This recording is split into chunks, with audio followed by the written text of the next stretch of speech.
In our case, Morse vs. Frederick, 2002, basically what happened was one day at Juneau Douglas High School, there was a torch relay event for the Olympic Games going on outside the school, and a student, Joseph Frederick, held up a banner reading "Bong Hits for Jesus" across the street from the school. The principal, Deborah Morse, immediately suspended Joseph Frederick for 5 days for violating the school's anti-drug policy. Frederick's suspension was later extended to 10 days after quoting Thomas Jefferson during a conversation between the two.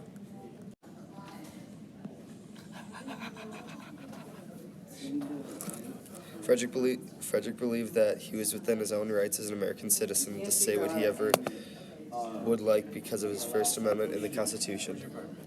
We finished. He claimed that because he wasn't technically in school or on school property at the time of the event, that he had every right to say whatever he would like. Following this event, he was suspended from school for 10 days by the school principal. This is why he ended up even filing a civil rights lawsuit against the principal in the school in the first place. Frederick was also constantly being harassed by police officers during his suspension by being illegally searched on one occasion when he wasn't even on school grounds. Frederick was quoted saying, "Look here, I have the right to free speech and I'm asserting it.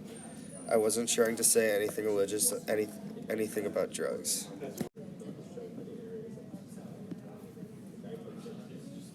Morse, however, thought differently.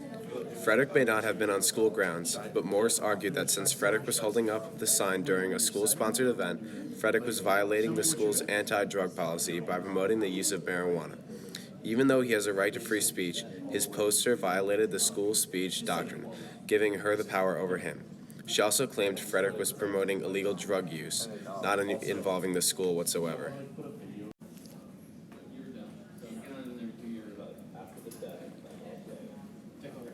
The student Frederick filed a civil rights lawsuit and sued Morse, saying that his constitutional rights were violated. Believing that the First Amendment applied and that he had freedom of speech, his case was dismissed by the district court.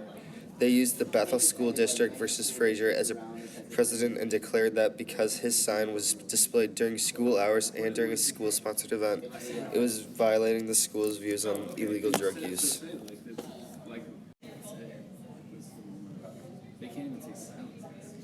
Later, after the district court's ruling, the Ninth Circuit reversed their decision and said that since Frederick wasn't on school ground, he wasn't disrupting any school activities and was using his right to freedom of speech, and that being suspended violates his constitutional rights.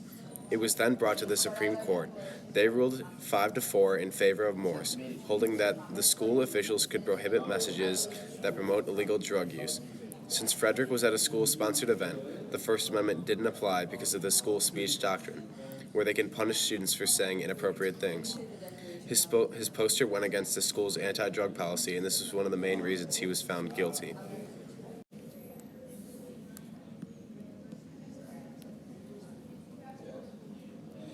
What this means for us is that the Constitution may state that we have free speech, but in reality there are certain limitations to that.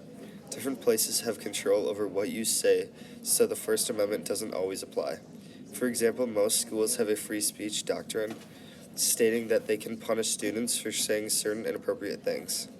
Most court cases have ended in a similar decision with free speech at school.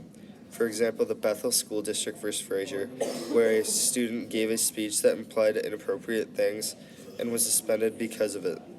He tried to go to court to argue the same thing, that the First Amendment stated that he had the right to free speech, but the court ruled that the school could monitor what he said, going in favor of Bethel School District.